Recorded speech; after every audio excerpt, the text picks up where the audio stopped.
Hey, Hey, Kino. Hi there. hey, Diana. How are you? I'm good. And you? I'm good.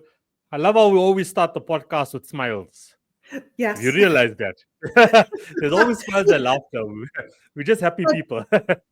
do some people start it off kind of blank face or serious? What do you think? Yeah, I guess there's been podcasts that I've watched where people come on with like the serious face. But in my experience, even in Yeah. my own personal podcast, I haven't.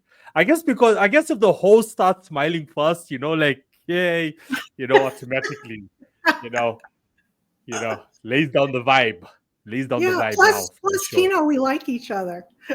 Yeah, We're yeah. glad to see each other. That's it. That's it. For the listeners, just wake up in the morning, soon as you leave your door, just smile. And each person you see, just smile. You know, there's no harm in it. Anyone you're walking past, just smile. Hey, how you Yeah. doing? You know, You know, that's all it.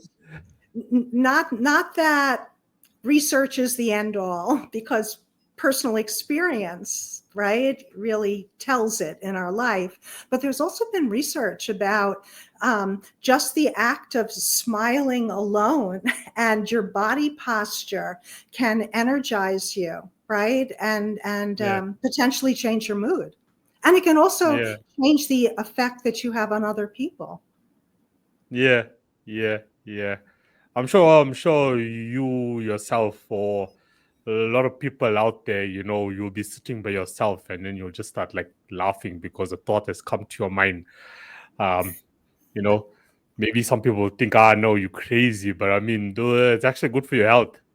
Laugh with Mhm. yourself, talk to yourself, you know. Yes. There's Yeah. nothing wrong with talking to yourself. Have a conversation with yourself. Mhm. Yeah. There have also been things where I've never tried this myself. I don't know if you have, Kino. The idea of um, the idea of talking to yourself, but looking at yourself in the mirror and Yeah, addressing yourself and yeah, saying, like, "Hey there, yeah, glad to yeah, be yeah, with you," right? yeah, And saying positive things. Yeah. yeah. At times, also when I'm feeling like a bit demotivated, I also look in the mirror and I just, while looking at myself, I just tell myself, look, I love you. I appreciate you. Mhm. Thank you. We got this. We're going to get through Yes. this. Mhm. You know, there's nothing crazy about that. Have that No. conversation. Um, and have that I, conversation. This comes from Dr. Benjamin Hardy. I'm not sure if you're familiar with him.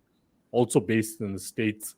mhm. So his book, it's called, I forgot what, something Future Self. But like within his course itself, and it's a free course. So you can Google Benjamin Hardy to the listeners. I'm not Mhm. sure if he still has it online, but I mean, he's an awesome author as well. And yeah, and he's also a psychologist. But I mean, he's doing great work. This was 2022 when I did his 30-day course. And it's all about like interacting and having a conversation with your future self. Like close your Yes. eyes and imagine where you want to be in the next 5, 10 years Yes.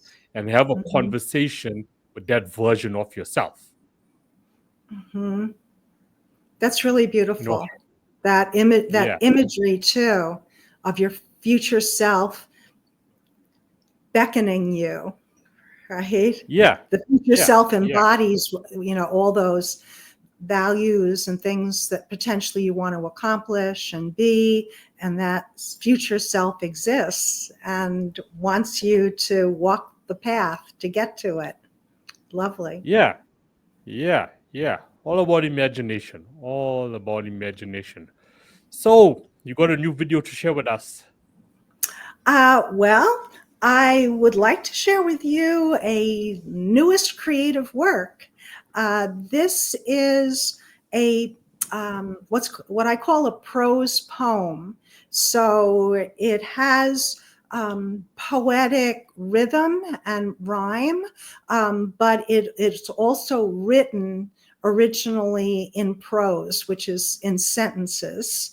Uh, and it's actually some inner thoughts that I had. Maybe 2 weeks ago or 3 weeks ago, I woke up in the morning, and maybe it was lack of sleep. I'm going back to Dr. Oleg, right? Right? In terms of really having some negative thoughts in my head. And as you know, I have a history of bipolar disorder, bipolar 2, hypomania, and episodes of depression. And when I woke up in the morning, I was just feeling kind of depleted. And I like to write. And so I was writing my thoughts down. And as I was writing it, I think also like a creative impulse took over. So it was not only the thoughts that I was having, but also, oh, like, look what I'm writing and creating. And then I thought that it was valuable not only to myself, how it ended, these thoughts, but I thought it could be valuable to other people. And I reached out to a creative collaborator. Her name is Lucia Martinez Rojas.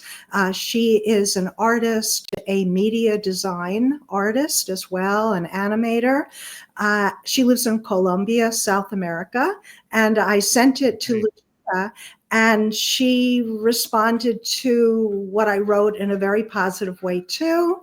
The idea of making it into an animation, but first I needed to find a voice artist, right? So I went on Upwork and put in a request looking for voice artists, also like an actor with your voice, right?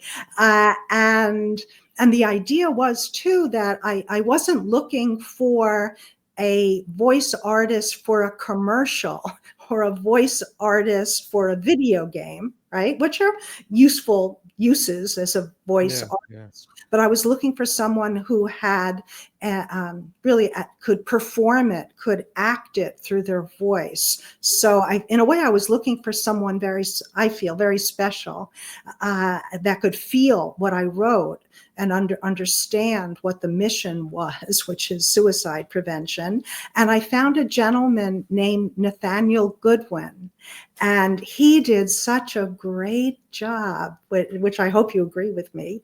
And he sent me originally an audition clip for it.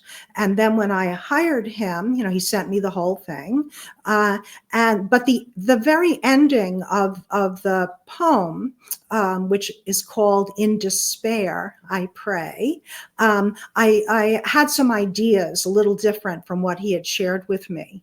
And true professional that he was, when he sent me back a clip for the very ending, the last 3 sentences, he sent me, I think, 4 versions of how it could be. And I just thought, wow, the mark of a true professional, right? To, share different interpretations of it. And when I had sent him some instructions on how maybe you call it notes, on how I was imagining it should be spoken, performed, he wrote me back, because I didn't want to, be pushy in some way. I also wanted him to own it himself, right? So I guess there's a balancing act on how you encourage someone to try different ways of expressing something, being a director. But I was so happy that he wrote back. He said, Diane, you are a voice artist's dream. So I thought that, and by that he meant, I think the way that I imagined it being performed, I was giving him suggestions on it. And at one point also, with those last 3 sentences, Lucia and I spoke about it, listened to the narration. We had a similar idea for how the last part could be expressed. And both Lucia and I recorded it, and I sent him the recording as well for him to kind of take note of. And I was just so happy and thrilled with his work, right? The voice is so powerful, right? It can convey. It's so interesting to think about that, right? That the resonance, right, the vibration of the voice can affect us. And I know from a neurological point of view, that when we experience through our senses different experiences, those sensations go to our brain, right? And our brain starts firing off. And there's a part of the brain or different kind of neurons that are called mirror neurons. So for example, Kino, if I saw you moving your hand in a certain way, right, I may unconsciously start to mirror you in your movement, right? Or if your voice quality or your mood or your posture is a certain way, my mirror neurons, unbeknownst to me consciously, are going to activate me to respond to you, which I guess is all about attachment, right? That our brain is helping us to connect and attach with others. And it's good for us to be aware of that. And so circling back, the voice artist with the quality of his voice is going to affect us. And it's not only like I feel a certain way, but in our body, we start to respond as well. So I am Yeah, to makes see now sense. if I can pull this up with the volume, right? So you may have to help me walk me through this, but I'm going to click the present, right? And I am sharing the screen and sharing screen. Okay, I see it here. I'm sharing it. Okay, So here we go. Yeah. do you see it Yep, now? Okay. I can see it. So right now, I don't see somewhere about sharing the audio. So I'm going to click on it, and you'll Yeah, it should automatically, yeah, play because it's unmuted. Um, Okay. So so here, yeah. let me make it larger. And okay. I want to say that right now, all I am seeing is the YouTube video. I don't see you anymore. So I'm going to pull this back. Yep, but everything is fine. Everything is Good. Okay, fine. so Yeah. I'm going to start to play it. And this is In Despair, I Pray, the poem prose by myself, voice artist Nathaniel Goodwin, and animation by Lucia Martinez Rojas.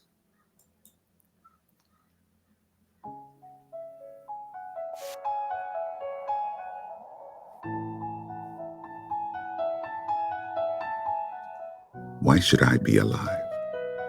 Because God wants me to? But I don't believe in God. If God believes in me, is that enough? To not add to the horror of hatred in the world, is that enough? To add an ounce of kindness, is that enough? To see there is still beauty, is that enough? To not add even more betrayal, loss, and sadness, is that enough? Do I have to justify being alive? Or can I just live? What does it take? What does it give? Why should I be alive? Are there any good reasons? Or really no answers at all? Why should I be alive? Tell me, why should I live another day and not die by suicide? A voice arises. Please stay. You are needed more than you can ever know or say.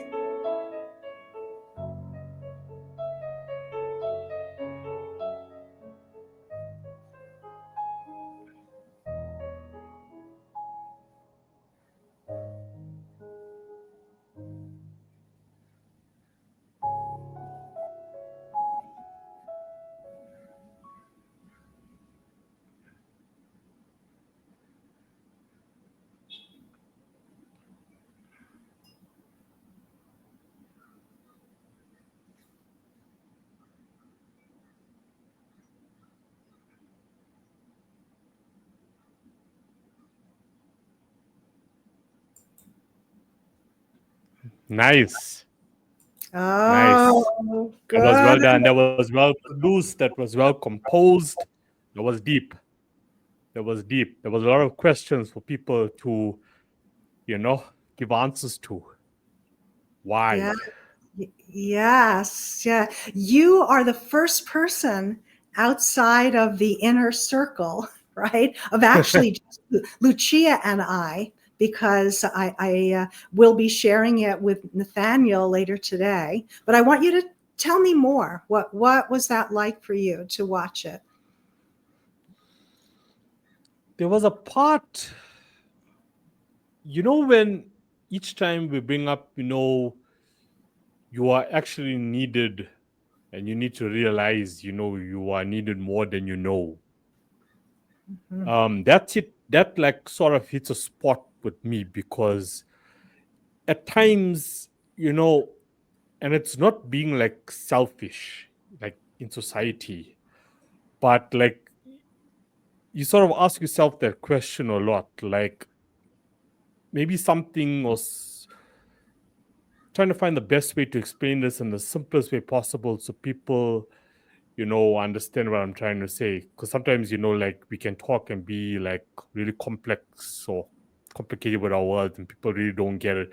But you find yourself in a situation of purpose and you're doing good, Mhm. but there's other parts of your life, which is another topic I wanted to bring up, is Yeah. like, how financial situations actually pushes people to suicide as well. Mhm. And then you sort of like ask yourself, okay, but I'm investing so much in this, I'm contributing so much to society, but using finances as an example, that part of my life isn't really working out for me, but you're still getting by, So I see like a lot of situations with that. So you needed more than you actually know. Yeah. But now we also find ourselves in a situation of people telling us that enough daily to actually motivate us to actually keep going. Yeah.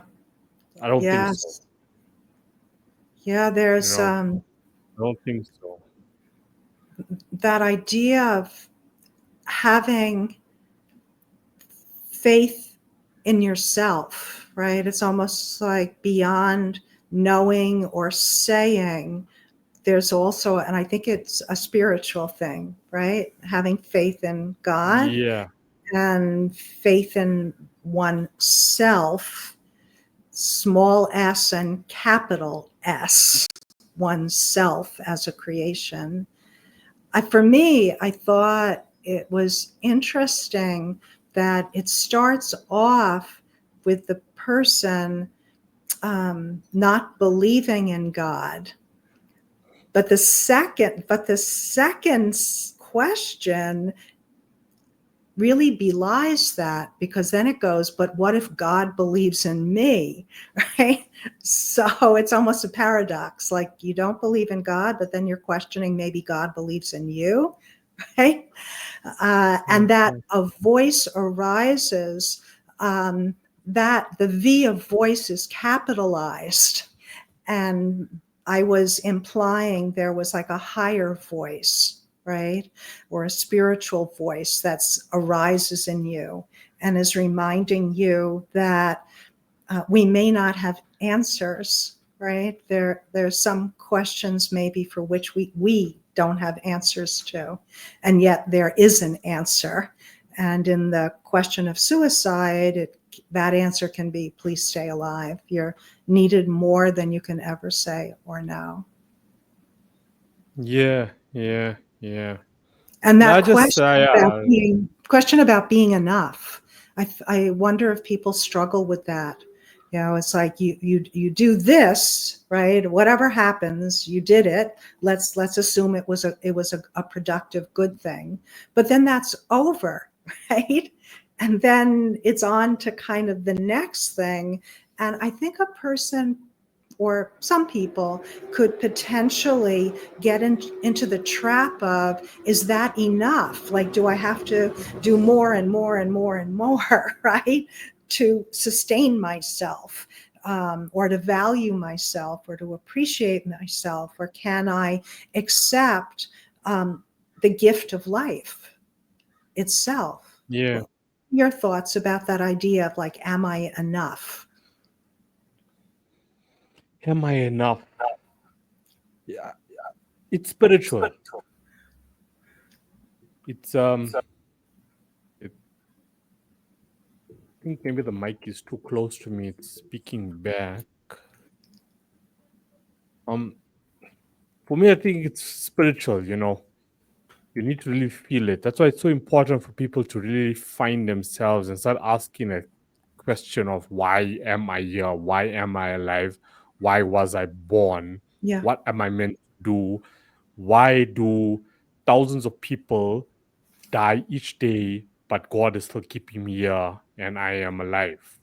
Mm-hmm. People really need to ask themselves that questions, which is why, you know, it's good to have a podcast like this for people to listen to, because then they can actually, you know, go out and ask themselves. You need to ask yourself, why am I here?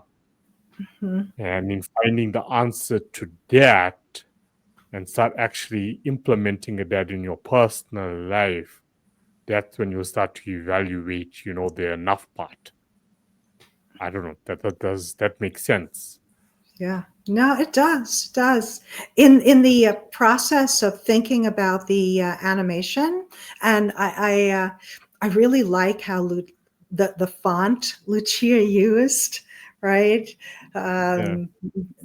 To me at least, just lovely, and the animation of the words, because you know that it's all becoming one piece, right? The words, the meaning, the voice, the color, the font.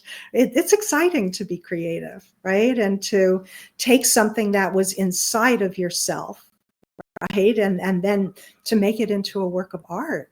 And it's deep, right? Yeah. Creativity is a Yeah. deep thing, It's right? In doing it's it, deep. I thought of the idea of the butterfly. And of course, the butterfly can be a symbol of transformation, right? The caterpillar to the butterfly.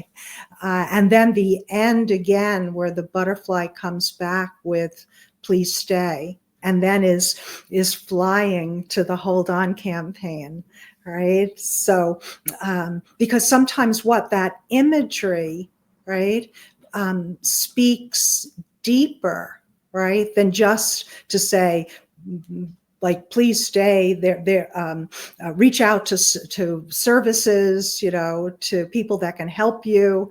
There's the Hold On campaign and other type organizations. And of course we can verbalize that, right? But we can also symbolize that through the butterfly and how the butterfly is flying. So it's like reaching a person, including myself, on so many sensory levels, to learn something and appreciate something, and almost like acknowledge, right? Oh yeah, right. The butterfly transformed. The butterfly is flying. You know, I can do something too, you know, with my life. The most important thing, again, with the Hold On campaign is to hold on, not to act on that suicidal thought in a destructive way, right? And you can Yeah. act on the suicidal thought in a creative way, which is exactly what I did with In Despair I Pray. Yeah. Now I'm just thinking, you know, people out there, you know, and this is coming like for my, you know, personal, um, like how I see people out there and how they think. Mm-hmm. You know, it reminds me also of a movie that I watched once where this guy says, or he says in the movie, like he's quite well established, and he made a point which actually made me think, because he says there's this narrative that goes around the world that everyone is equal and everyone is the same, and his point of view is that that's not the case at all. Mm-hmm. There's people that are actually going to do and accomplish great things in life, and there's people that are not, and there's people that don't think the way I think, and that's Mm-hmm. their choice that they have made for themselves. Mm-hmm. They have chosen to remain in that state of mind. They have chosen to remain in a certain circumstances because they have failed to actually look deep within to actually go out there and pursue something that will take themselves out of this negative situation that they are in at the moment. So are we all actually equal? Made me sort of think to myself, like, why does Kino push each and every single day go according to a schedule that is hectic, where 99% of people globally won't, because they're too comfortable in their life, but will still complain about it, or they're lazy, or whatever. Yeah. So Or there's are we also all- economic difficulty is they're in the throes of relationship problems. They have anxiety disorders added to what, potentially what you're saying. Yeah, but not realizing that I never have like a silver spoon in my mouth, coming from the same background as Yeah. you. Yeah. So when the guy actually said that in the movie, it actually started to make me think, okay, I'm out there, I'm motivating people, I'm inspiring people, I'm educating people. Yeah. I do consulting to get people off the ground so they can actually establish their career in the music space, but they don't really have that willingness or that self motivation and self regulation to go for it the same way Kino went for it. So I go out there, we go out there, and we say, you are enough. But in saying that, is that enough to actually get someone going? Yes. Related to what you're saying. Yeah, because we could end up in anxiety as well. Is what we doing enough? In the prose poem "In Despair I Pray," there's the line like something like to add an ounce of kindness to the world, right? So I'm just relating it to what you just said, Kino, in terms of in the midst of the I don't know what the number would be, the sadness, the wars, the horrors of things all over the world, right?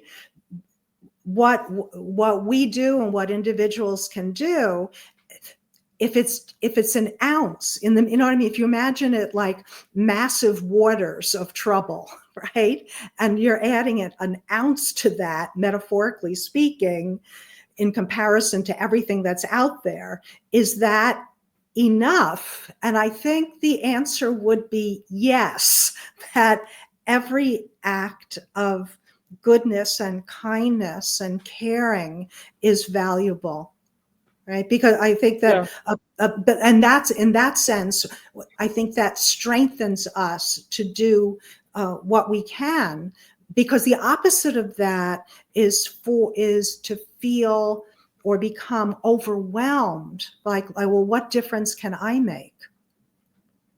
Right? Like there's so much not okay. What difference can I possibly make? But we can make a difference. And I think that's heartening to know that. Yeah. I guess, and this is going to be like tough love, right? Tough love. Okay. Okay. I'm ready for the tough love. Yeah. As long as there's love in there. Right. Yeah, because you know what? There's a good percentage of people out there that, need tough love, out there. See, there's a word that came to mind now, it just slipped my mind, which I find, is still a huge problem, like in South Africa alone. Gosh. Blank moment. Yeah. So, entitlement. Oh, okay. Entitled. Okay. Right. Entitlement. So there's still people out there that will feel entitled, and by feeling entitled, then they also feel sorry for themselves. Okay. Yeah. Which can also lead to suicidal thoughts because you have the sense of entitlement. And this comes from the top now. This comes from the top, especially we listen to politicians and then down the tree. Okay, there's a sense of entitlement, and because I'm not getting what I feel or what I told I'm entitled to, okay, Yeah. now I'm putting down like South Africa at the moment. Okay, I feel like I'm entitled because of what happened in the past, but still in 2024 I feel entitled, and because I'm not getting what I'm entitled to, leads to suicidal thoughts. And I'm feeling sorry for myself, and now I'm depressed about it because what was promised to me wasn't given to me, and I'm not doing, anything like about it now. So, because I'm in that state of mind, of course, now it's like suicidal thoughts are like going on. But the fact of the matter is, and this is where the tough love actually comes in, is nobody is coming to save you if you feel that way. You have to save yourself. Okay, it's all on you. It starts and ends with you. Nobody is coming to save you. Your mother's not coming to save you. Your father's not coming to save you. Your girlfriend or boyfriend is not coming to save you. The president ain't coming to save you. If you're in a whatever situation right now in your life, only you can save you. So you need to take accountability. You are entitled to nothing. You are only entitled for what you are willing to put in. And it costs nothing to just put in time and energy each and every single day and just show gratitude, which we talk about a lot on the show, and just go out there with a positive mindset, think, okay, I'm going to do the best I can with what I have. And you And start from part there. of that accountability also would be reaching out for help, right? So in a Yeah. way, I'm agreeing with Yeah. you, but I also am adding a little something to it.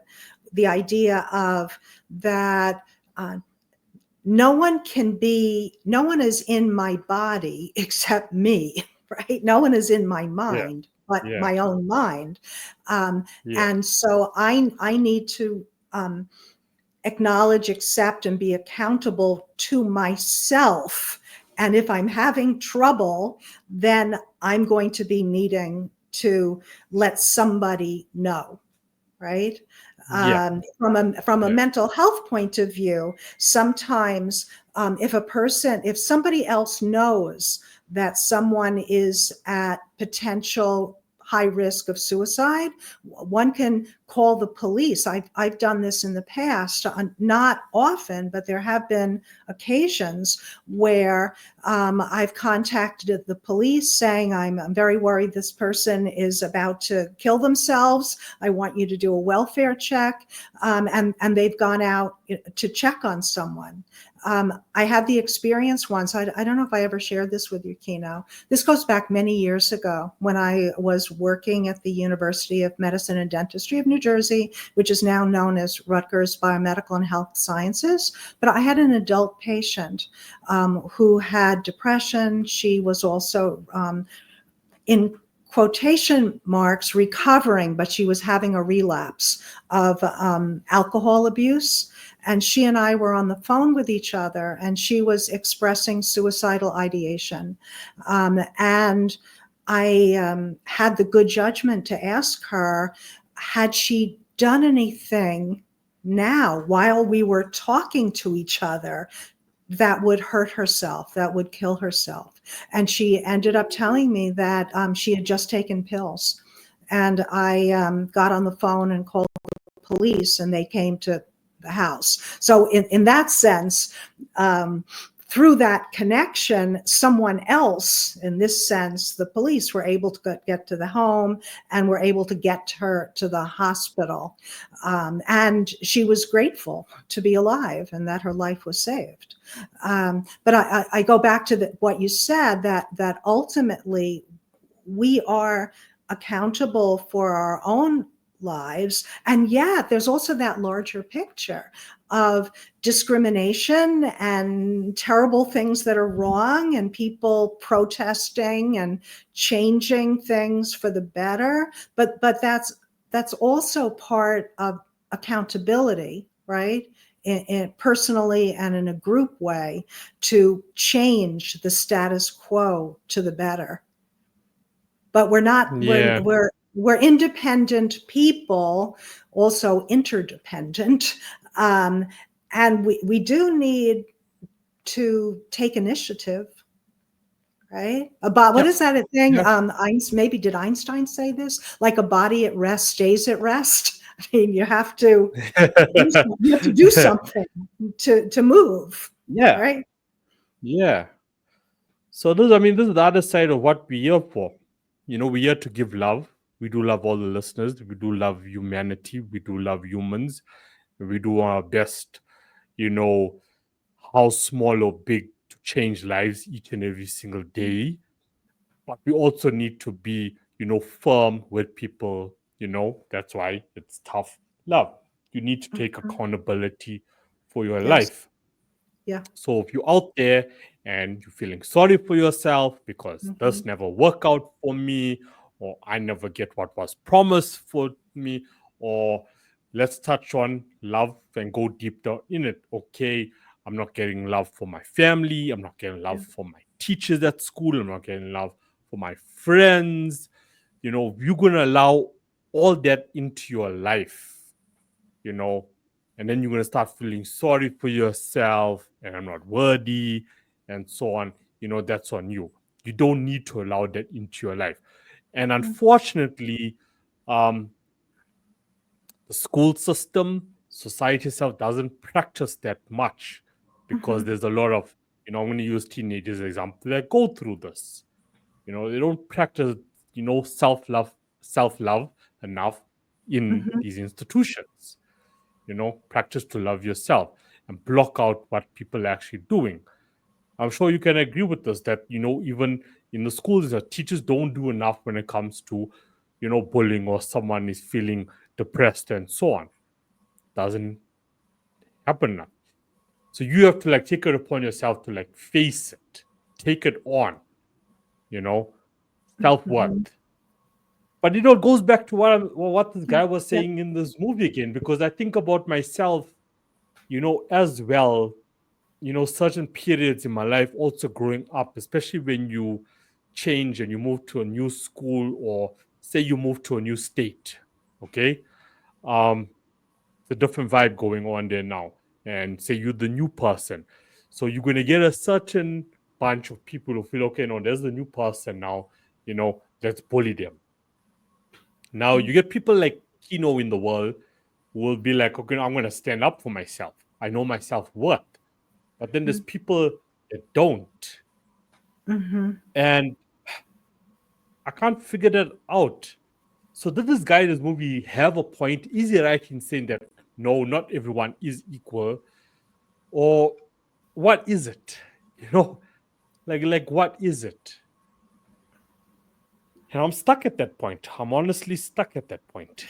I feel almost silly asking you, but you said, what is it? So say it a different way. What is what?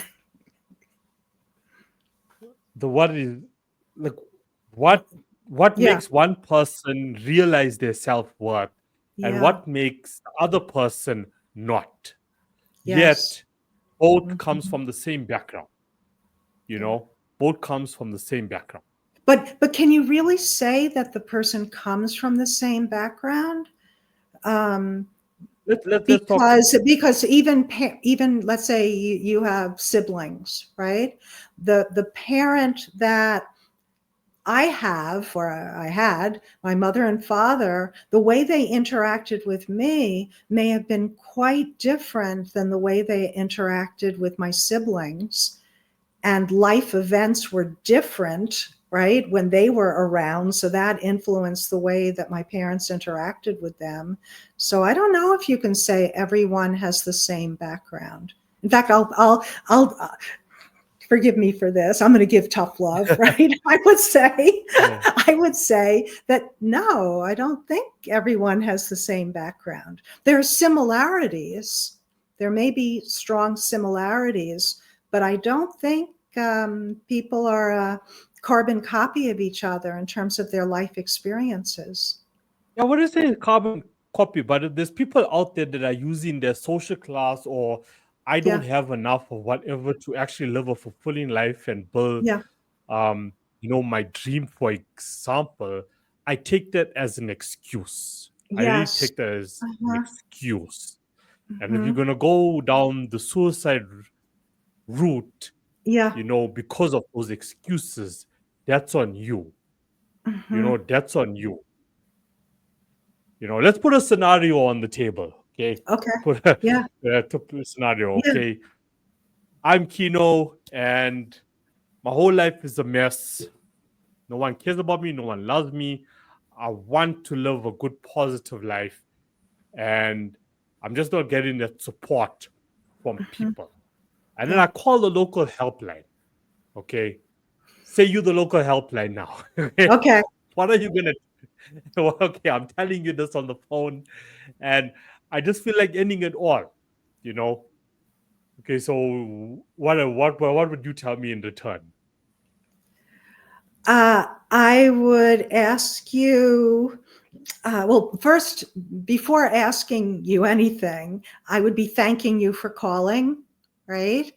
In a truthful, authentic way. I'd emphasize, meaning internally, I'm really paying attention to you. I'm not faking it. I'm paying attention to you, and I'm caring about you. And with authenticity, I can say, I can appreciate, I can understand how upset you're feeling or how down you're feeling related to that. So I'm empathizing with you. If you're calling a crisis line, I'd be asking you, are you thinking in any way about hurting yourself, or are you thinking about killing yourself? I'd bring that into the conversation. Sometimes people have those thoughts. It would be good to talk about that if that's what's on your mind. I'd be asking, have you I'd be encouraging you to talk some more about your experiences, how you're doing, and ask you if you've ever been in therapy before, or what you think, could help you. I'm going to take another approach, though. So we're going to leave we would never leave the person on pause on the phone. But for the sake of our podcast right now, let's put the conversation on pause, talk about something else that's related. That sometimes when we're growing up, through our experiences, and maybe our parents or teachers are having their difficulties, they may not be picking up on what's going on with us or how we're developing our thinking, that we can develop habits of thought that end up to be not so okay for us, right? So I'm not doing well in school, and I'm thinking, I'm stupid, I can't learn, nobody can help me, I'm never going to be a good student, I don't like school, I don't want to do the homework. And I develop either habits of thought of putting myself down, right? I'm stupid, I can't learn, right? I give up, right? Or at the same time, maybe I'm thinking, I hate my teacher, I hate school, right? We could be angry. We could have all sorts of reactions to it. And those are thoughts that we're having in our head, which we may not be sharing, like, hey, I'm thinking this way, but they play out in our behavior. Right? Maybe we're getting irritable. Maybe we're not going to school. Maybe we're getting anxious. We're getting stomach aches about school, and so we're not going to school anymore. And it has to do with, I think, the idea of being vulnerable, accepting the idea that, okay, all of us can have some difficulties, right? And I need to tell somebody how I'm feeling, and we're going to figure out how to help. Maybe I need glasses, right? Maybe I need a tutor. Maybe I need a different teacher. Maybe I need to sit closer to the blackboard. I mean, there can be solutions to what's going on, but if I don't share my vulnerability, like I'm not perfect, I'm having some problem, then I'm not going to get the help, that I'm needing. So that I'd like to kind of factor that in to some of the things, Kino, that you were saying before. Yeah. What are your So, thoughts like, about that? as I said, no, 100%. Some of the stuff that you mentioned there, like I have personally, been through in my whole life. Hmm. So, like you know me by now, like I'm 100% authentic with my whole life, my story, my journey. You know, there were things that I needed in my life. Like, okay, first let's start with the whole school situation about not liking school, not liking do the homework. I don't like my teachers. I Yeah. feel when kids actually have these thoughts in school, because now I also had the same thoughts in school, it's because it's not because, yes, I was criticized by my family, Yeah. laughed at by my teachers. People thought, I was not smart at all, I wasn't intelligent at all. But for me, I knew deep inside that wasn't the case at all. It's just what I'm being taught doesn't make sense to me, Yeah. you Uh-huh. know, being pragmatic about how I'm looking at the world now, Hmm. you know. What you telling me in school or what the teacher, it doesn't make sense to me. But I guess it also comes down to passion, and for parents and for teachers to really understand the passion that the kids actually have. So Yes. for Yeah. me, what was my passion was music growing up. That's where I was Mm-hmm. always focused, that's where my attention was. So it wasn't because I was illiterate or stupid, as people were saying. It was Hmm. because my passions were actually on music.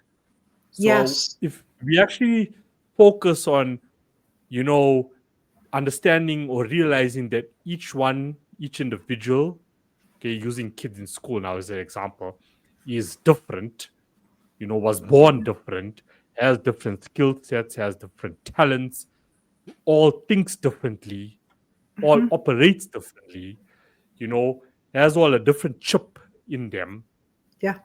we're going to eliminate more suicidal thoughts, okay, Hmm. and less criticism going towards these kids, focus on the passion. So for me, example, going through all of that, realizing that music is my passion, but I'm still being criticized because I'm not interested in what I'm getting taught at school. So if I can still work through all of that, you know, and still make something of my life later on, it's possible for anyone to actually do it by just, taking accountability, knowing it's all on me. Hmm. It's all in me. I have to keep pushing forward because I believe in Yeah. You this. believed in yourself. Yeah, believed in myself that there was something bigger here. But it's easier said, you know. Yeah. I don't know. Let's go back Not to everybody you, gets it. the man on the call to the crisis line. Right? Yeah, What yeah. Easy. imagining that phone call? What would you want someone to say to you if you called up a health crisis line? What would you want the person on the other line to be saying? I think the point. I don't know what that other person is going to say to me because I've never made one of those calls. Yeah. But I just feel like, okay, maybe if you call the Hold On campaign, the conversation is going to be different because the mandate of the Hold On campaign is dedicated to this. Okay. Hmm. But if you call like a national line, that's linked to government, that person on the other side, in my honest opinion, is not really going to understand where I'm coming from or really give me that emotional response. Probably going to give me some dialogue, you know, being written out. Okay, so if this person says that, this is what you say. They say that, this is what you say. It's easy to tell the person, and I guarantee you, I don't know, you know, the person is going to say, okay, maybe you should consult with a therapist. Okay, fair enough.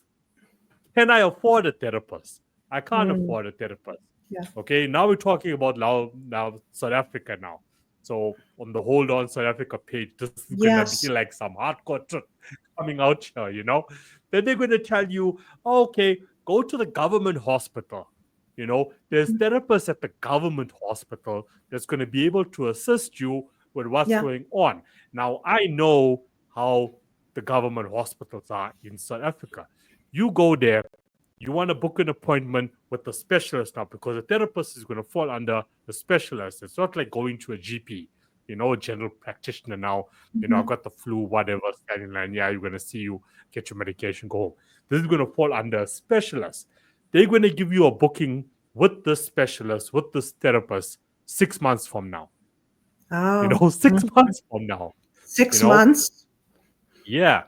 I took one of my friends' wife and child. It was last year this time. According to the diagnostics done by this doctor, which I felt didn't know what she was doing, okay, the child needed to see a dermatologist. Okay, this is a government hospital. That department to book a dermatologist. The appointment is booked a year later. Okay, a year later. So, of course, now the family had to make an arrangement to get the funds to go to a private dermatologist. Yes. Because, of course, who's going to wait a year now to see a dermatologist? So, I'm taking a shot in the dark here that this is exactly how it will work. If you need to go see a therapist that's in a government institution.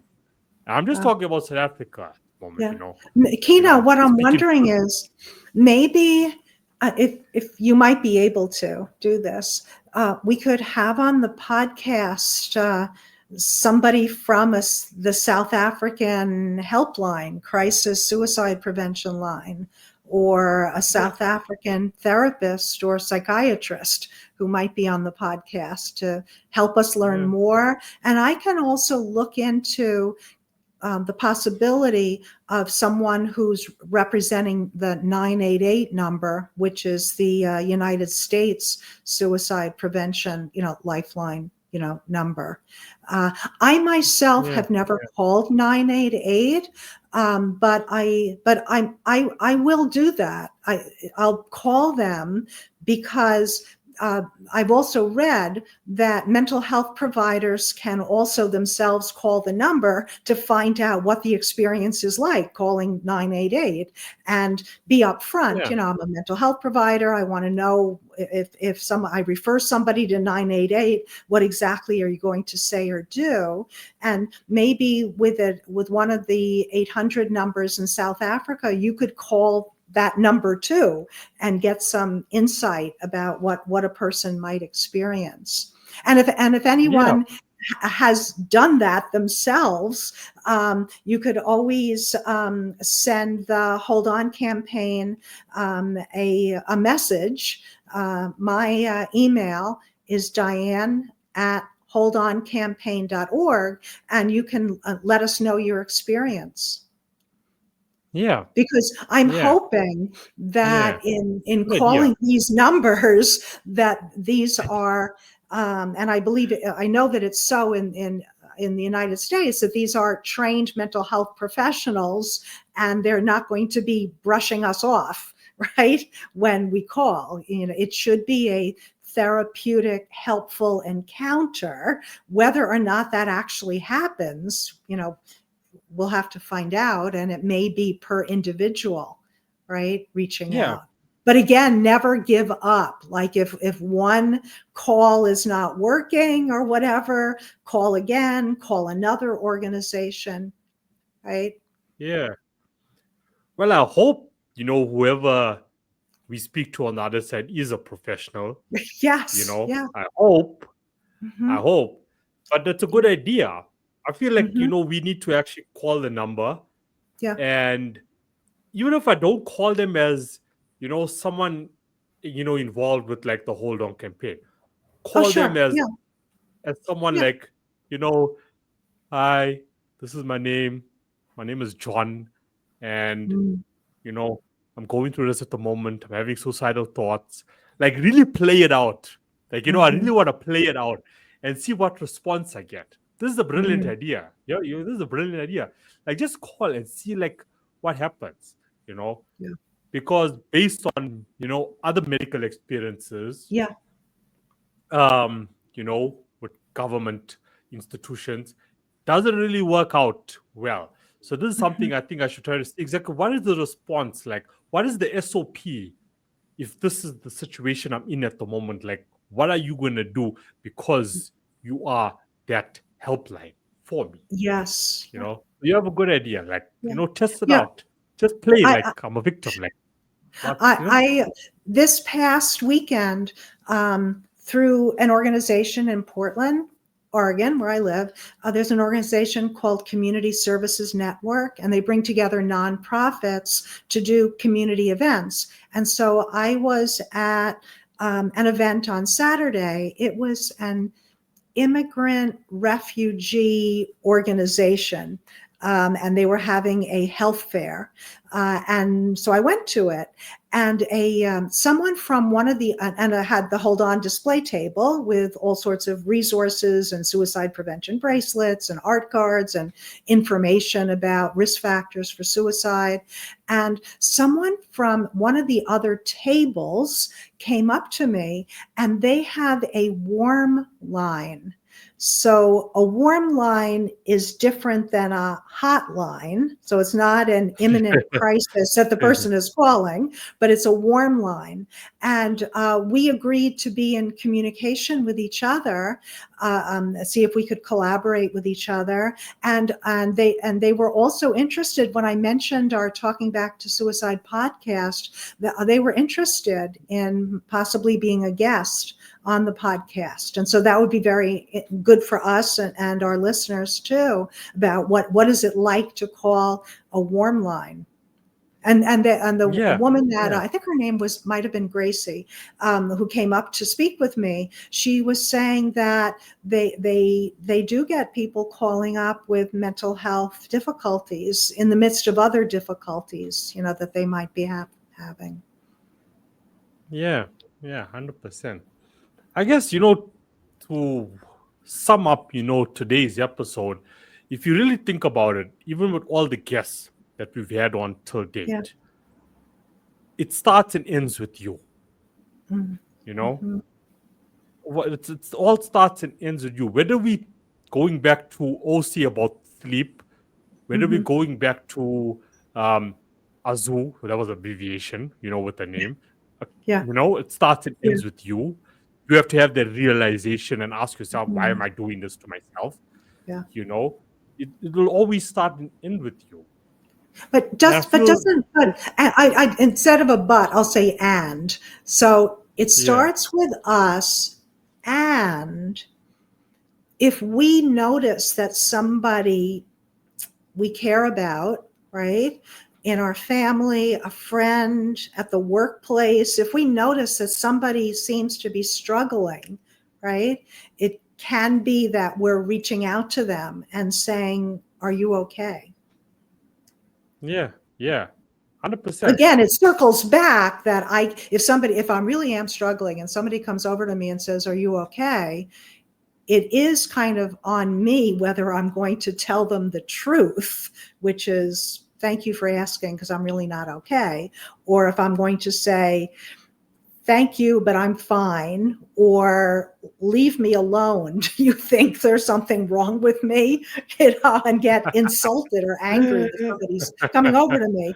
So it does depend on my ability to respond. And I'd add to that too, which is sadly, in the case of a mental health distress or a mental health illness, sometimes, as we've talked about so many times, our thinking can get distorted. So even if somebody is reaching out to us, we may still keep it a secret what's really going on. Which is very sad, and keeping it a secret because our thinking is all mixed up, right? But I would agree with you that we are accountable for ourselves, right? And ultimately, only we can take the next step, reach out for help, reflect on what we're doing, decide to try another way. And also, I would hope that we also would reach out to someone if we think that there's something not okay. Yeah, Yeah. No, I mean, that totally just sums it up to me. Like, it's in your control. Your life is in your control. You can do anything you want to do with it. You got choices. You really have choices. I told, the word stress Yeah. is used by so many millions of people each and every single day. I'm stressed. I'm stressed. I'm stressed. It's this. It's that. The other day, I told this guy, over the last few months, especially, I give credit to the podcast, to the guests, and just all these people that, I'm coming across now, and it's all mainly happening virtually, not Yeah. physically, but virtually for me. I know. You know what I I mean? know. Virtually for me, I told someone the other day, the word stress doesn't even exist in my life anymore. It doesn't. Yes, I have hectic days and there's hectic schedules. And yes, I'm not getting 8 hours OC. Forgive me. I'm doing my best. But the word stress doesn't exist for me because if I bring the word stress into my life, I'm complicating my life. No matter what it may be that you may be going to right now, yes, I don't know what it is unless Yeah. you reach out to the Hold On campaign.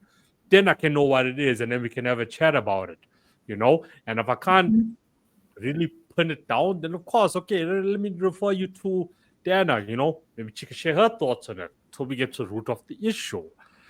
But don't overcomplicate it because the storm may pass whatever you may be going through right now. One thing people need to understand is that, depending where your belief system is, okay, that this life that you are currently living now will come to an end. So whether you believe, okay, you're going to heaven, whether you believe in reincarnation, whether you believe you're going to move to a different dimension, whatever your belief system may be, we have Yeah. respect for everyone. It will come to an end. So don't complicate it with what you may be going through for this moment right now. Don't complicate it. It'll pass. Like something Ace said, who we will Yes. be Yeah. bringing on podcast. He says, be in the moment, be in the moment, believe in the moment, like your music producer, believe in the moment. I am a great music producer and say it in, the moment. You may be going through a financial crisis at the moment. Maybe you've just lost your job and you have a family to support and things, just take a step back, just breathe, Yeah. and just say to yourself, That this phrase, moment this too shall pass. pass, right? This too Yeah. shall Don't get pass. stressed out about it because that's not going to help the situation. That's That's really true. not going to help the situation at all. If you in a career at the moment or you're running a business that is, just there's like 20 things to do tomorrow and you're using the word stress, it's not going to really, take away those 10 tasks that you have to do tomorrow. You just need to take deep breaths and just say it's going to be okay. And I'm going to go through it step by step by step. But going to bed stressed about it is not going to bring any benefit. I may be getting, say, 4 or 5 hours of sleep, okay? But it has nothing to do with stress. You know what I mean? It has nothing to do with We want stress. you to get 8. Yeah, And yeah, Dr. yeah. Oleg wants you to get 8. Please get 8. Okay. Yeah. But don't get stressed and work up about it. Look for the solutions rather than creating more problems out of it. Yeah. So I don't What believe in you're the word saying, stress anymore. Kino, what you're saying makes me think too that it's valuable to become self-aware of the thoughts that we're having in our head, even because we talk to ourselves in our head, right? And Yeah. even to write those thoughts down, right? And then like, I can't do this, I'm feeling stressed, this is overwhelming, this is terrible, whatever those thoughts we're having, if we can, in a way, separate ourselves from those thoughts and go, wait a minute, I'm spending 80% of the time telling myself, I can't do things, right? Maybe I need to be aware of those thoughts and choose another thought. But Yeah. as long as we're Yeah. merged with it, we're not able to see what's actually happening. But I agree with Yeah. you. Being in that intense stress, worry, anxiety, that is it's not helping the situation, right? Not at all. The emotions and thoughts at their best ought to be motivating us to solve the problem and to change what we can change or accept what we can't change and then move on. But if we're sort of in the car with our foot on the brake and the gas at the same time, we're going nowhere, right? And Yeah. ultimately it makes us feel worse because we're totally stressing out our mind, our body, we're losing time, right? And then we can compound it by being mad at ourselves for, why am I feeling this way? But so I agree with you. Sometimes I know there's a technique where it's like, okay, I'm worried. I'm going to set the timer for the next 10 minutes. I'm going to devote myself to worrying. And then when the timer goes off after 10 minutes, I can tell myself, okay, you worried enough. Now on to the next thing. Yeah. I mean, going back to Karina and Isabel, you just need to let go. Just let go. Whatever may be worrying you at the moment, or giving you anxious thoughts, or making you depressed, Yeah. just let it go. Yeah. Release it to the universe. What you just said, Kino, I wonder if going back to the In Despair I Pray video, that the end of it is a form of letting go, right? Because the letting Yeah. go is you are needed more than you could ever say, ever know or say. So it is letting go, right? In a spiritual sense, into a universal knowing, right? Like let it go those thoughts about why are you alive and why don't you just die or kill yourself. Let go into knowing that you don't have to keep on thinking about that. You can just live, right? Yeah. And evaluate, okay, once you start asking yourself like those key questions, okay, why am I here? Why are they telling me that I'm needed? Okay. I advise people personally is to start tapping into your skills, your talents, what you're good at, because there's something Yes. that you are good at. It's just that people haven't told you enough that you're actually good at it. What you good at, I can't be good at the same thing. What I'm good at, you can't be good at the same thing. So look at what you're good at. For me, I was okay, yes, when it came to, the physical part of the music industry of being a DJ and, producing and putting projects together, okay, cool. I was involved in that, but then I also realized that I can also do good with that, good with that talent and good with that skills. I just had to evaluate how. And then as I Yes. continued to move down the road and network a bit more, I realized, okay, wait, while I'm learning more about how to be, independent and, run my music career my way, how I wanted to, and learning from all the greats of the world and, you know, taking the resources I had, I Yeah. realized, okay, cool, I could do good with it.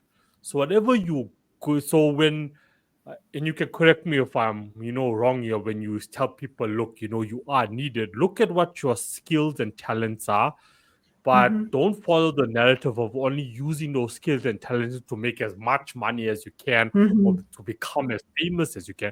But what good can I do with that? Yeah. How can And you I'm hoping, contribute? Mm-hmm.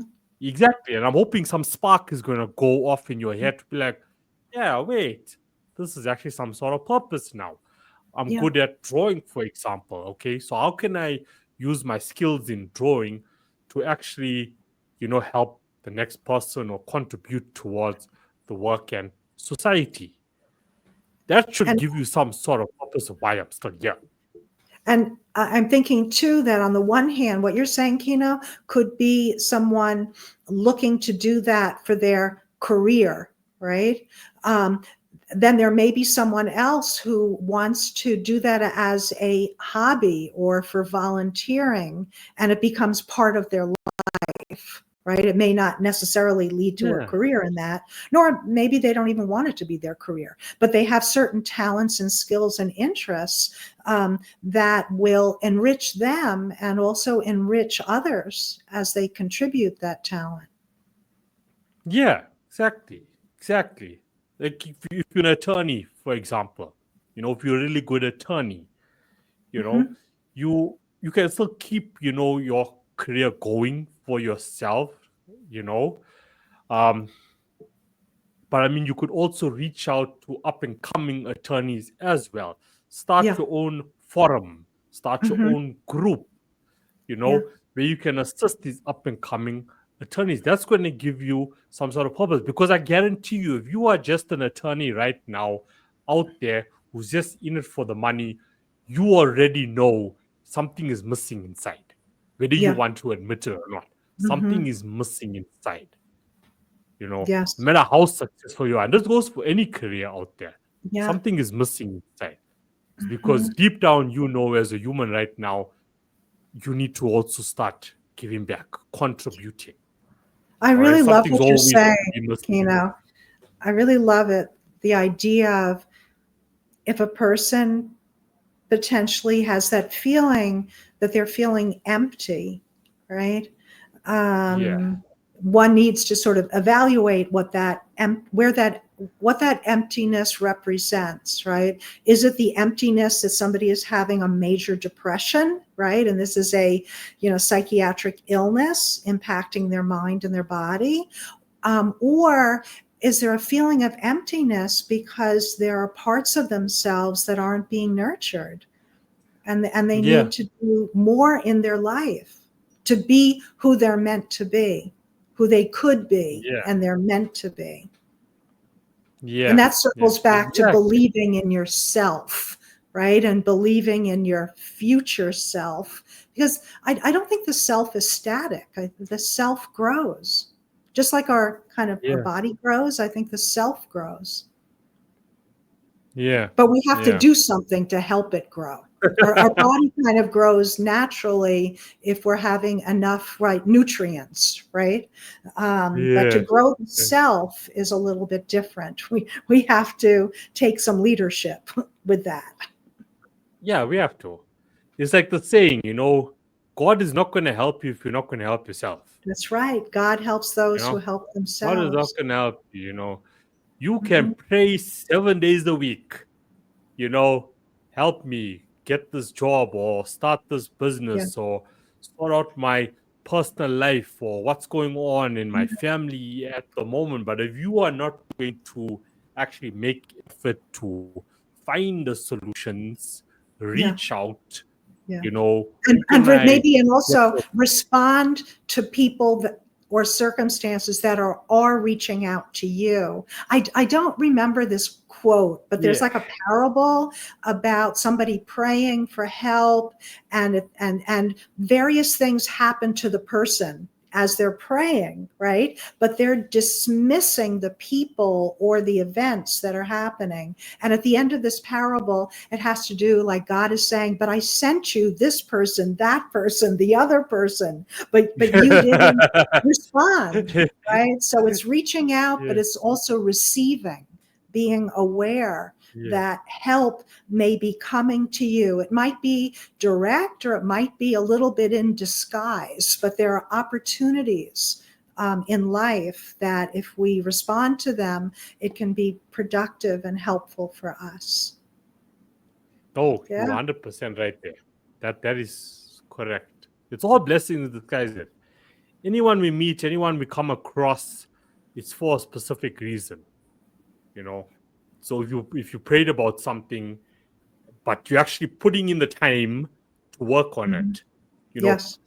Yeah. God is looking for the people who are actually trying. You Hmm. know, that's the people He's actually going to like really put a lot of effort into, Yeah. or the Yeah. universe. The Mhm. universe is going to put effort into you if you're going to put effort into yourself. Yeah. Okay. So if Yeah. I'm going through something right now, I'm trying to figure out a certain problem that's going on in my life, okay, that's making me suicidal, but I haven't reached that line yet. Mhm. But if I'm going to wake up tomorrow, okay, and not 12, 13 hours sleep, 8, back to the 8 Okay. again. But if I'm going to wake up tomorrow and I'm going to keep going and I'm going to keep trying, I'm going to keep learning, I'm going to keep asking, then of course, God, the universe is going to respond and say, yeah, you know what? He's trying, he's trying. Yeah, you're So doing. let me help him out a bit here. Let me help him Mhm. out a bit here. I'm going to send him someone that's, going to lead him in this direction and in that direction. And yeah, it's going to take a bit of time, but as long as you keep trying, depending how big your goal is or your agenda is, Yeah. it's going to take a couple of years, but you're finally going to see the light. Yeah.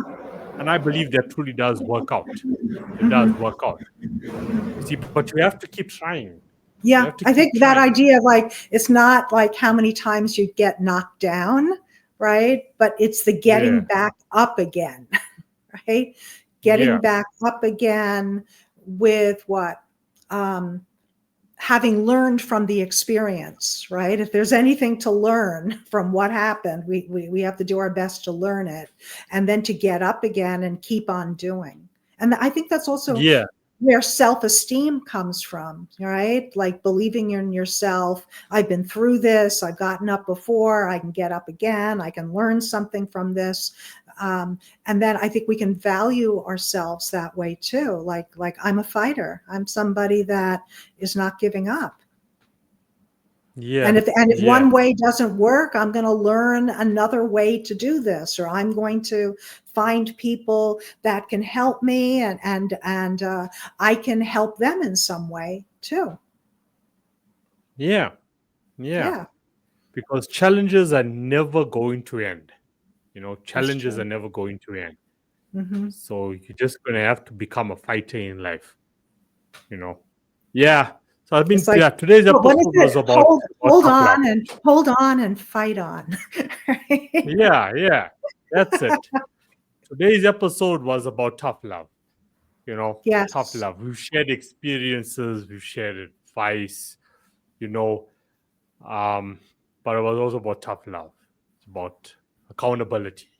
Take accountability, Yes. Thank you, for your life right Kino. now. Hmm. And I think if you like stubborn and you don't want to take that accountability, then you just, you playing a game that's only gonna end bad for you. Yes. It's only gonna end. It's like what you said before. There's no Yeah. coming back from suicide. You know what I mean? That's right. There's no coming back. Because what is done is done. You know, Yes. so this is the cherry on top of the cake about tough love for today. Listening to this podcast, that Hmm. once you make that decision for yourself to commit suicide, that's the end of the road for you. Yeah. Okay, there's gonna be people as well who will have to, unfortunately, when it comes to like family and close friends, have to, Yeah. what do you call The them? pain gets passed on to others. Suicide. Yeah. Yeah. Whoa, sorry, what do you call not suicide survivors? Yeah. So But like it would be suicide loss survivors. So suicide suicide. loss Okay, yeah. So the survivors people who are are the left behind, family, the friends, the who the have, the yeah, let's say it was somebody who was attending school, their classmates. yeah, yeah. I'm So not so sure of the the exact statistic, Kino. So I'd have to look this up, but it could be like for each person that might die by suicide, that there are like maybe 130 people that are affected. So there's a ripple sure, effect of people that are yeah, affected by that one person's death, right? And all that yeah, that person could have become, right? Everything is now over, right? I think we have to live yeah, the story. We have to live our story out, right? The story yeah, began, and there's a story ending, and the story ending is hopefully not by killing yourself, right? Yeah, definitely not. So that's, yeah. So for me, That's that's the that's my cherry on top tough of the love cake statement. Right? Let the Yeah, story continue to live, right? And the story will evolve. exactly. The story changes. Exactly. Yeah. No, well said. So to the listeners out of today's episode, those are your two choices now, with tough love. So you can take accountability and you can wake up tomorrow and you can start seeking the help that you need, or making positive change in your life and putting the effort in. Or you could continue to go down this road of Mhm. not taking our help or advice, or actually, offering you the opportunity for free to reach out to us, because Mhm. you got that option. Or you can continue to go down the road, but once you make the choice to commit suicide, there's no coming back. And why I was bringing up the people as well that are left behind is because, yes, it's going to be tough for them and you're always going to be in their mind and so on, Mhm. but sooner or later their lives also still continue. Yeah. Their life. So maybe it won't be as easy for the family, depending, each situation is different. But let's say your friends at school, for the next couple of months it's going to be sad, and so on. But as the years progress, they are going to develop into their life and what they were meant to do with their Mhm. life. So the only one that's losing out is you, you Yeah. know, Yeah. is you. Mhm. So, Yeah. And you know, parallel to that, the idea that each moment of our life is a new moment, right? It's never too late to do something different, right? Think yeah, something different, be something different, go somewhere different. Each moment is a new opportunity. So don't make that new moment to be the end of your life, right? Because yeah, that next yeah, moment yeah, could be just the moment you need, right? With help or with support, with reaching out to have a better life and continue living, right? yeah, It's yeah, like hundred percent. don't put a period at the end of the sentence and there's no more sentences to write. There are plenty of sentences to write, right? And you got that choice. You got that option. Yes. Yeah. You know. Yeah. So no matter what anyone is going through, we are going to test out the local helplines Yes. to see Mm-hmm. what comes of it. But the hold on campaign, Hold On International, can always reach out. It just reminded me of another topic now, Yeah. of people who have committed suicide because their partner left them, Yeah. or, committed suicide Yes. because someone broke up with me, Yeah. And we have a so now I'm going guest to commit coming suicide. on in January, Dr. Michael Acton, a Yeah, yeah. psychologist in the United Kingdom, and he's a specialist around that in terms of That- relationships, yeah, breakups, that's going to be a suicidal great episode. thinking. Yeah. Yeah.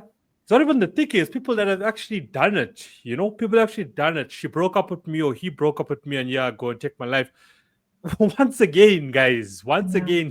all listening out there, if you make that decision, it's I only know. you that are losing out, because whoever you have committed suicide Yeah. of, because of her or Yeah. because of him, they are going to move on with their life.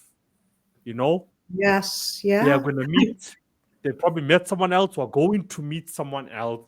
They are still going to live out Mhm. their life. So you're the only one losing out. So Yeah. that's going to I be a just, I very good just, episode. I just thought of something, and I'm very much, of course, taking what you're saying seriously, right? You know that. But Yeah, yeah, one of the most famous stories in literature ends with a relationship mutual suicide.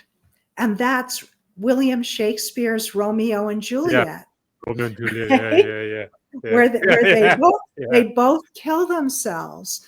And the thought that I had would be, wouldn't it be interesting to take the ending of that and make it not the end? Like, what could you do in the play to get these Romeo and Juliet to see a counselor or to do something about their families so they're not ending by killing themselves, right?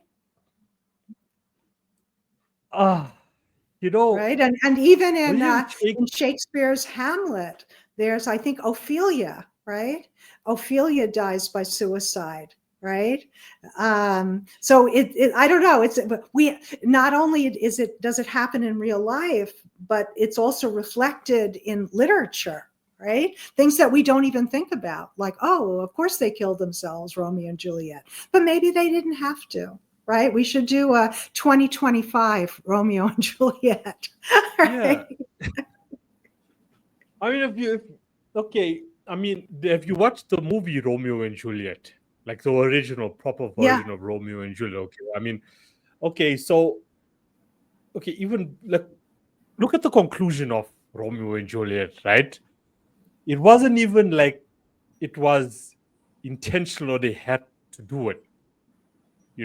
It's just because someone didn't read a note or someone didn't get the message. Yeah. You feel me?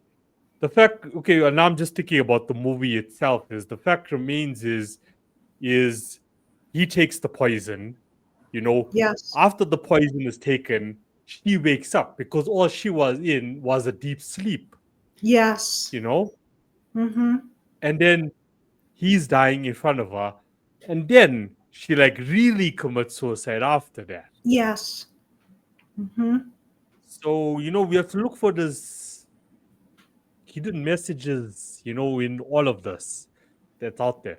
For me, I mean, from the movie point of view, it's like there's other options once again.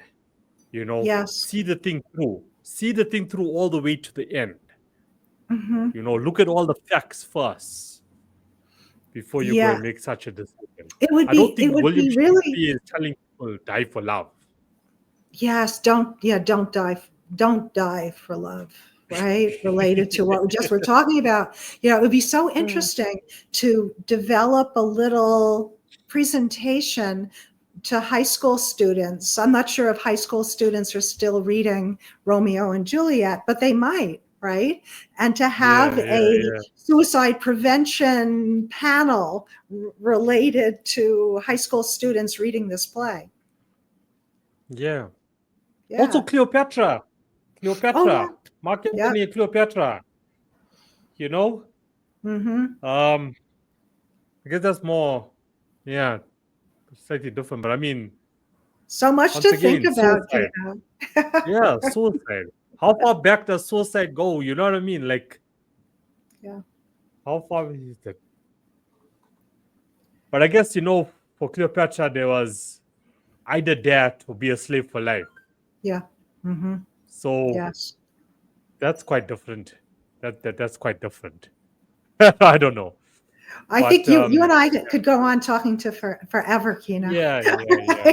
So let's say. No, I'm just thinking about about like Cleopatra. Like I've always been a fan of that story and literature. Yeah, but anyway. Okay. Yeah. Bye, Kina. 1 hour 30 minutes. Okay, bye.